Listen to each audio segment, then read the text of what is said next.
My name is Amy. Welcome back to my channel. In today's video, I am making the over petticoat for my late 18th century Tinkerbell costume. This petticoat is a little bit different because it is not just a front panel and a back panel. It's actually 6 separate panels, and I needed to go through a drafting and mock-up process to see if my idea was going to work. So I can't wait to share the process with you and to share the final petticoat with you. So with that, let's get sewing. One of the important things I wanted to do with this over petticoat was to keep the little jagged edges of Tinkerbell's costume accurate. So I decided that I would make this petticoat out of 6 panels, 3 for the front and 3 for the back. And I would shape those panels so that each one came down to a point in the center bottom.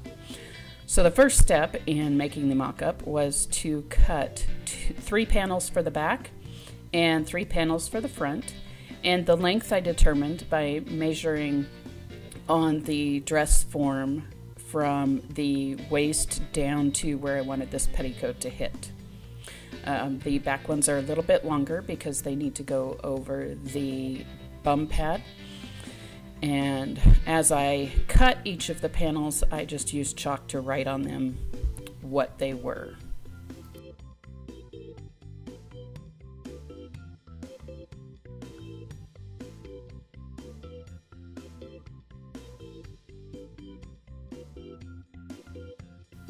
After I had all 6 panels cut out, I went ahead and made that kind of triangular shape, and then I assembled the front piece of the petticoat by putting the center front in the middle and then adding the 2 side pieces. And then I did the same process for the back piece of the petticoat, but instead of sewing them up separately like you would a normal petticoat, I went ahead and made this into a tube by connecting the right front to the right back and the left front to the left back. And then I used one of the areas that the front and back panels overlapped to cut the pocket slit in. So the first one I worked on was the front pieces, and this is the back pieces being put together.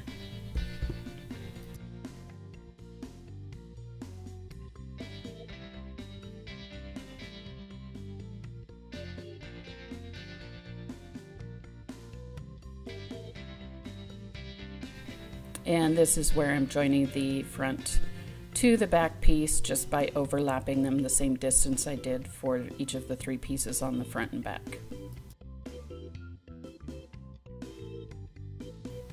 Once I had them basted together across the top, I just loosely pinned it to my dress form just to double check to see how I liked how it hung and if it was going to fit the idea I had in my head. I'm really happy to say that it turned out great. This is exactly what I was wanting it to do, and I am thrilled with this mock-up. If you look really closely in the background on the couch, you'll see our youngest daughter sleeping. She was home for the weekend and decided to sleep on the couch in my sewing room, so she got to listen to me all morning while she was still trying to sleep. You may also notice that I'm looking somewhat towards the camera, but not at the camera and talking. And that's because I was working on this on a Saturday, and so I got to work on it while I was talking to all of my friends from the CosTube community. We do a live chat usually every Saturday, and it's really enjoyable. The front side pieces are identical, and the back side pieces are identical. So I used the mock-up fabric to cut those pieces out of the lime green taffeta that I am using for Tinkerbell's over petticoat. And apparently I need a new blade on my rotary cutter because it was struggling. So once I cut them, I just kept them with the mock-up piece since it was written on, so I would know what the pieces were when I took them apart. I did the same thing for the back side pieces.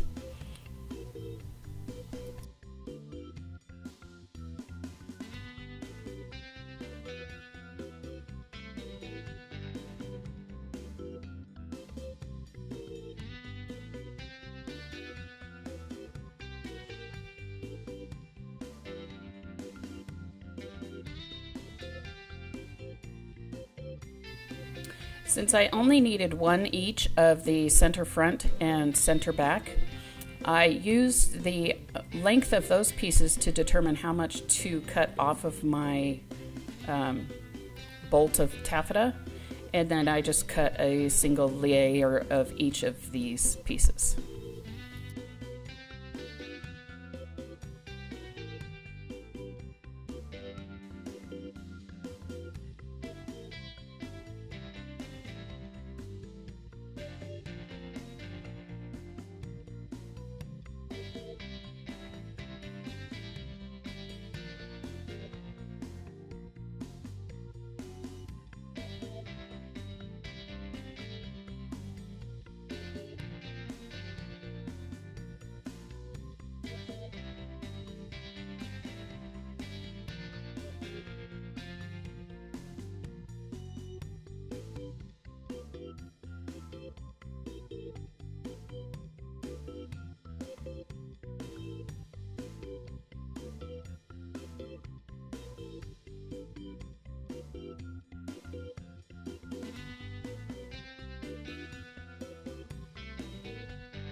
Before I put these pieces together into the circle that will eventually form the petticoat, I hemmed each of the edges that are going to be free.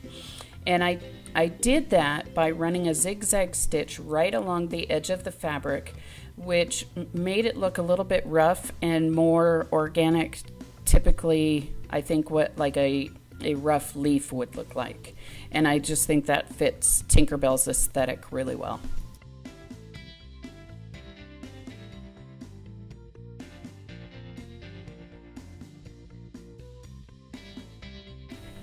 Once each of the pieces was hemmed, it was time to get them laid out and pinned together. And you'll see me counting the squares, and that's because I did an 8-inch overlap on each of the pieces. So the front center overlaps each of the side pieces by 8, and the same goes for the back center. And then the side fronts overlap the side backs by 8, so that all of the front pieces are on top of the back pieces. One thing I didn't mention was that before I hemmed these pieces, I did take the time to use a water-soluble marker and mark on each one of them whether they were, you know, side front, side back, center front, center back, etc.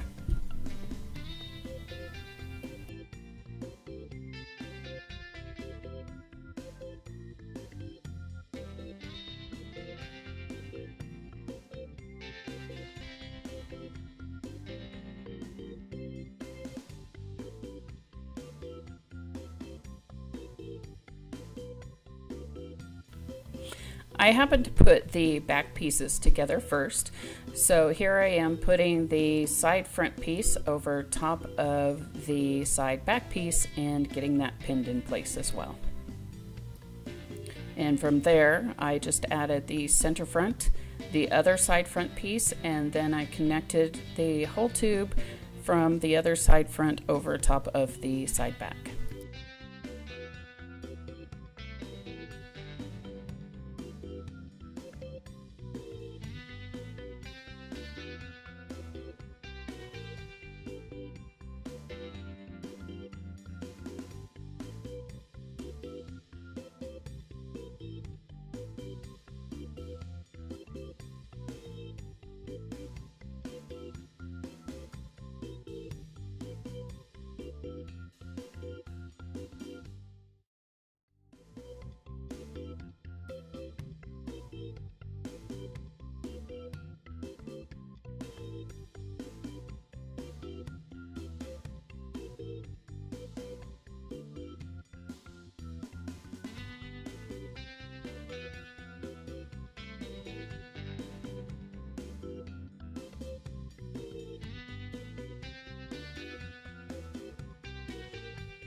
Once I had the pieces pinned together in the round, I found the center point where the side front overlaps the side back, and I marked a line straight down that, and then I also marked a line perpendicular to that at the bottom so I knew where to stop when I was seaming around this to make the pocket slit.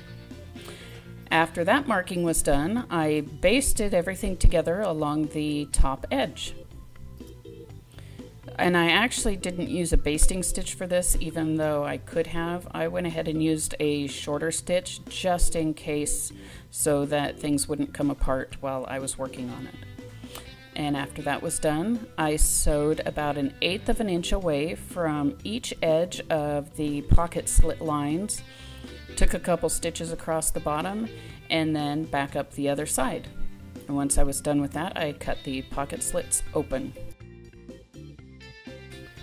Once the pocket slits were all cut open, I had made some bias tape out of the scraps of this green fabric, and I called it taffeta earlier, but it's actually a shantung or a dupioni because it's really slubby, which I just feel like that adds to the organic nature of Tinkerbell. Anyway, I used bias tape and I sewed it along each edge of each of the pocket slits. And see if I can get back here at about 1/4 of an inch seam allowance. And then I turned it to the inside and hand stitched it down.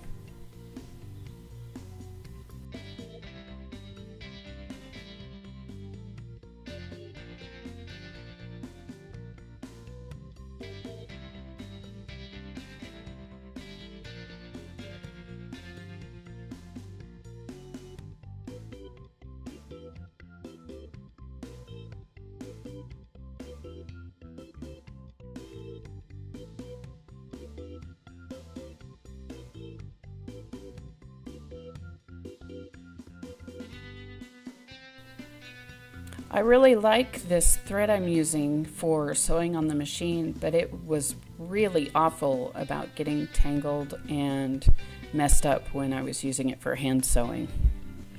But I just used a really small, quick, simple whip stitch to sew down the insides of the pocket slit bindings.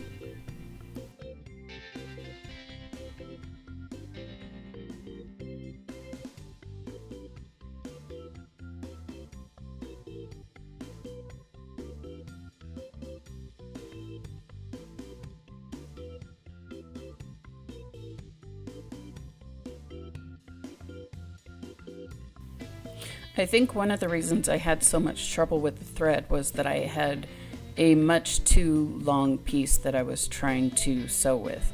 It's a mistake I make over and over again. You would think I would learn, but I always cut my thread way too long.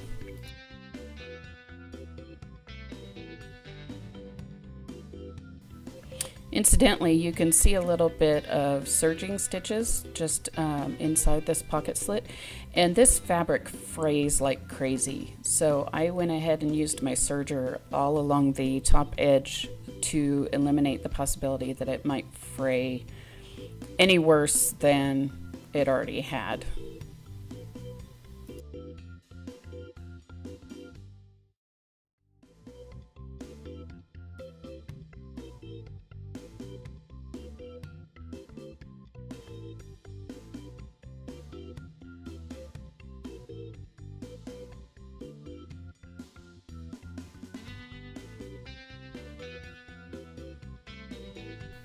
The skirts were pleated down using knife pleats.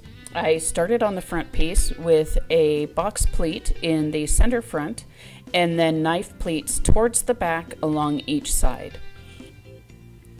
For the back part of the petticoat, I started with an inverted box pleat in the center and then once again knife pleats all the way out to each side, and those pleats are also facing the back.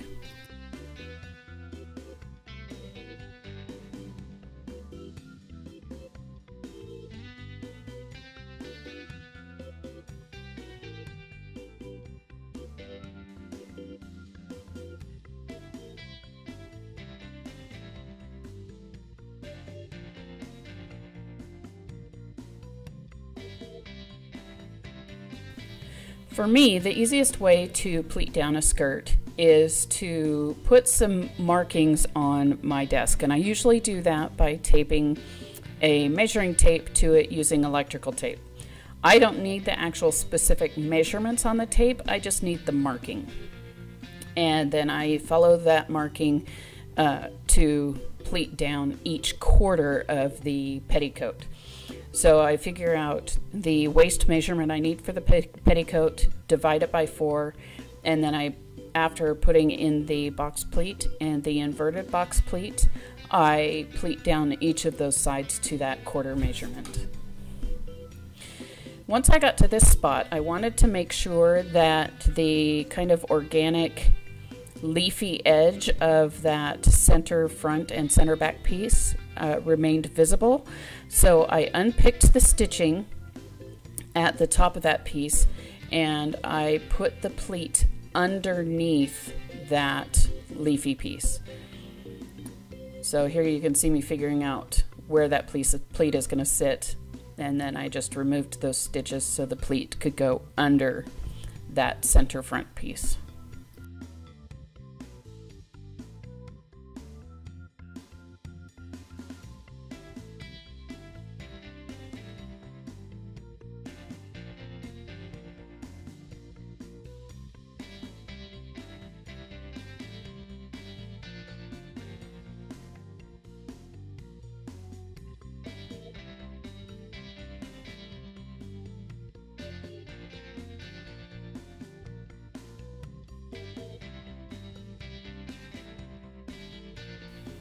This did take quite a bit of fiddling, but I got there in the end and it worked perfectly.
When I reached this point, I realized that I needed to unpick that little leafy bit as well, and so I did that so that that could be on top of the pleat.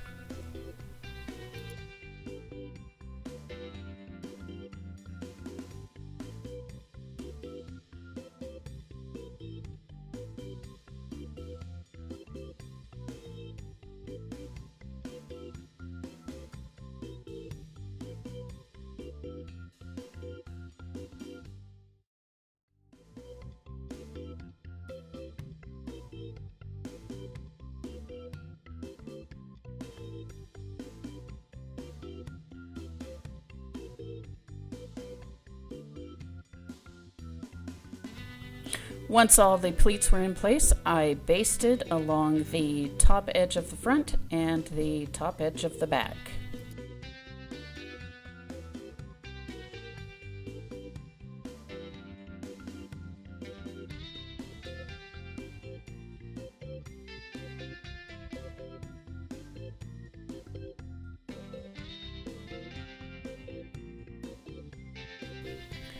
To add the waistband, I attached the 1/2 inch twill tape to the inside of the petticoat front and the inside of the petticoat back, and I stitched along the bottom edge of that twill tape so that I was stitching about 1/2 inch away from the edge of the fabric.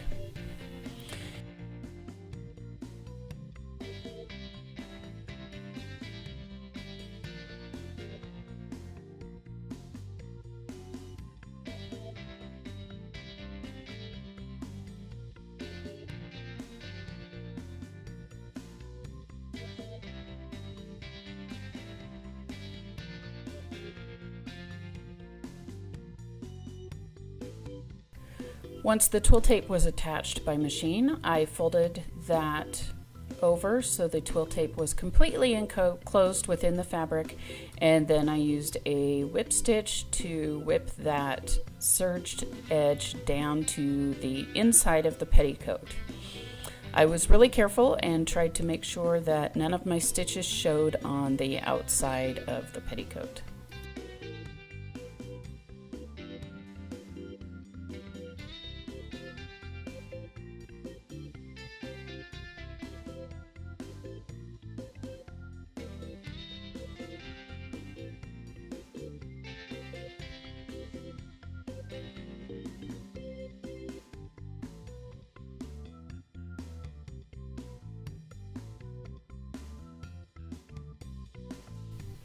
And with that, the petticoat is finished. I kind of wish I would have made these leaf sections a little bit longer, just so that they hung closer to the bottom of the under petticoat.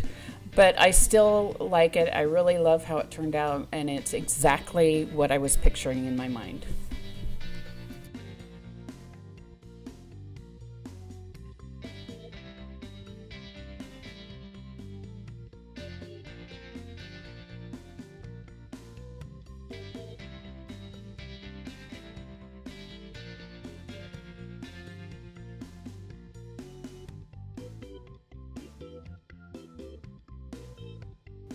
I really hope that you like Tinkerbell's over petticoat as much as I do. I had the vision in my head of how this was going to look, and the final result is way better than I ever could have expected. I'm absolutely beyond ecstatic at how it looks, especially over the under petticoat. So if you liked this video and this project, please give it a thumbs up. And if you would like to see more content from me, please subscribe.